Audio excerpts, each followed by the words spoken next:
Hey folks, Mark here from SEAWILDEARTH, aka Okitog. Today I've left my base in southwest Okinawa and I've driven across the island. It's quite a narrow island, so it's not that much of a drive, and we are heading to a small, densely jungled, wild and completely uninhabited island by the name of Yabuchi Island.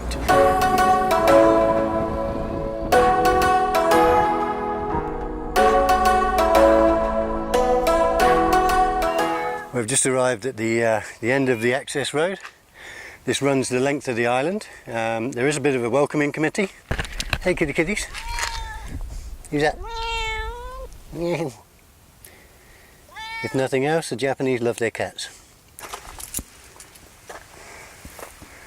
We're off. Just lock the van up and we're good to go. Snaky snaky. Here snaky snaky. So we only travelled about 50 yards from the car park, which is just up there, and here we come across the main cave.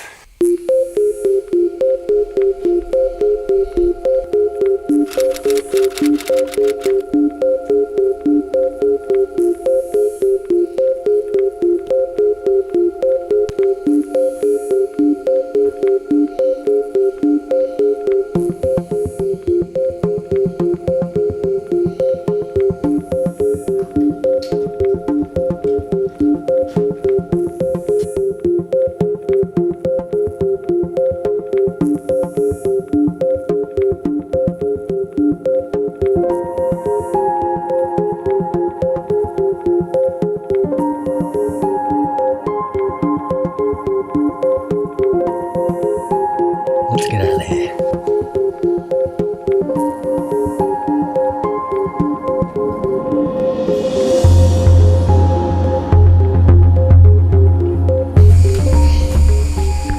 As long as I can see the exit, I'm okay.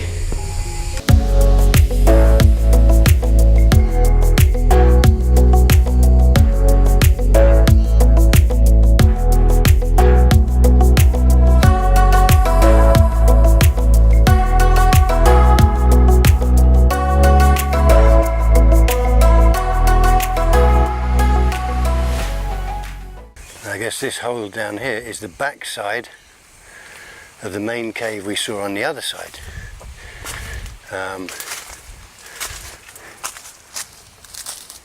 Okay, now that's quite a bit of a tight fit. If I'm going to go in there, I need some specialist tools.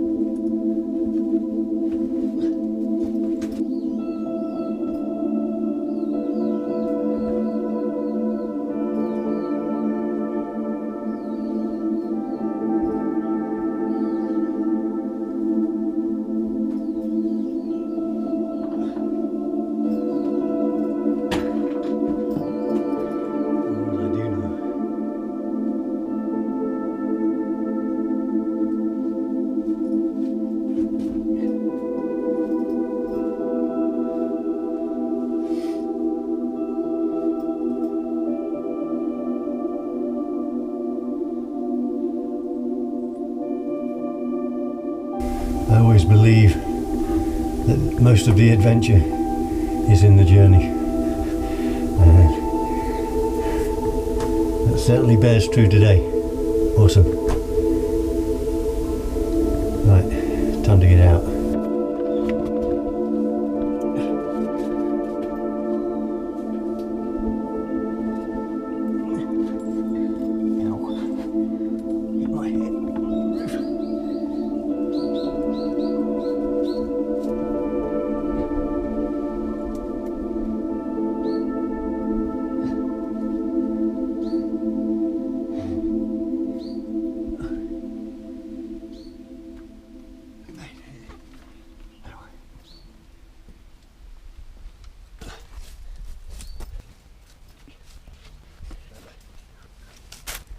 Okay, well I think my caving days are done. I'm going to head over into the jungle, over to the other side of the island, and crack on with the images. Certainly looks like an awesome day. Sun's out, sun's shining, a little bit of wind. C'est la vie.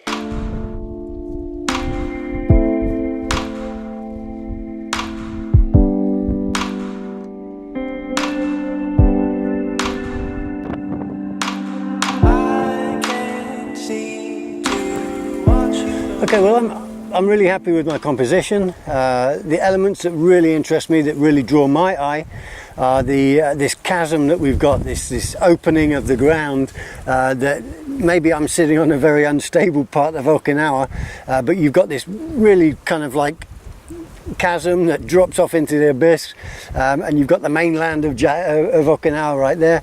That in itself is just a very dramatic foreground element.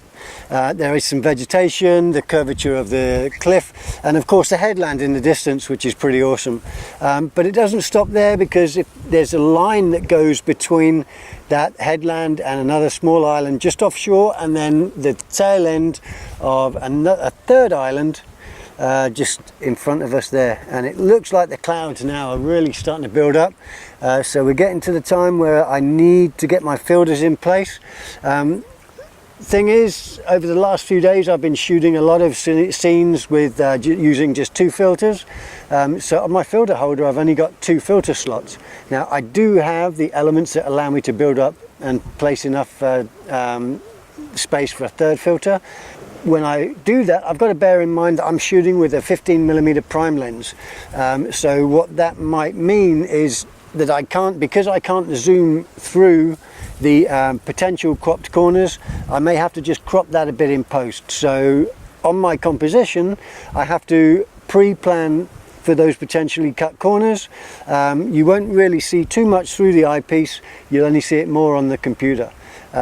So I've just got to be very careful in my framing to make sure that my composition, the main key element of my composition, which is this headland here, is going to remain intact and not suffer from the crop.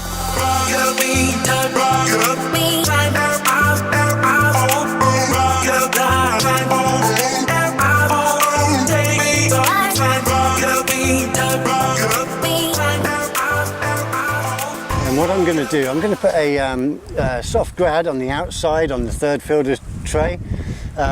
In the middle I'm going to put an ND8, which is a 3-stop, and closest to the camera I'm going to put a whopping ND1000 or 10 stops. So in total we're going to have 15 stops of ND filtration on the camera, so I'm going to have to do something pretty extreme to expose this shot.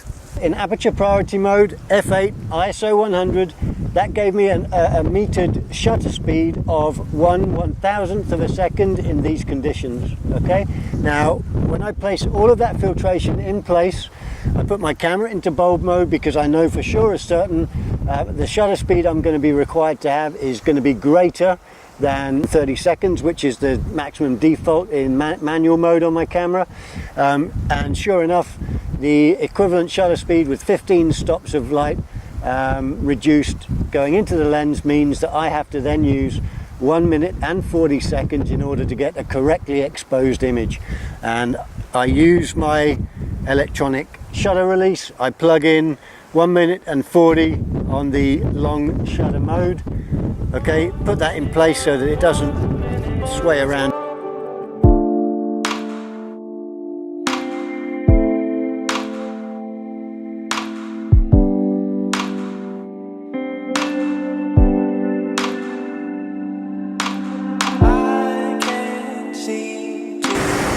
Well, a different mode of transport for me, because the traffic is just too much. I've had to dump the car at my apartment, which is just back there, and now I'm just going along to a little favourite place of mine.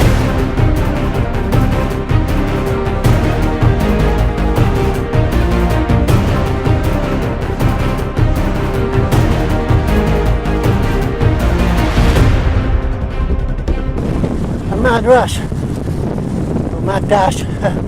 How was that? How was that? My composition for tonight is going to be this.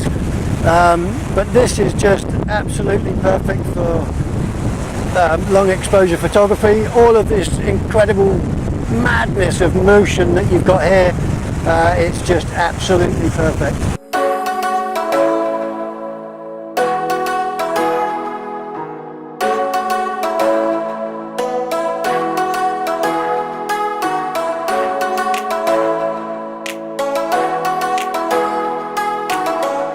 Well, this is going to be the last shot of the day, but if it comes out anywhere near where I expect it, it's going to be the shot of the month. Look at this. And all of these clouds are actually coming towards us, yeah? So over time, the motion of that image is just going to be magic. So fingers crossed. We've got these crazy, I call them Toblerones because they look like that chocolate sweet, you know, the pyramid chocolates. We got these Toblerones, we got this groin going off out into the distance, and all of these really heavy and darkish kind of clouds rushing overhead.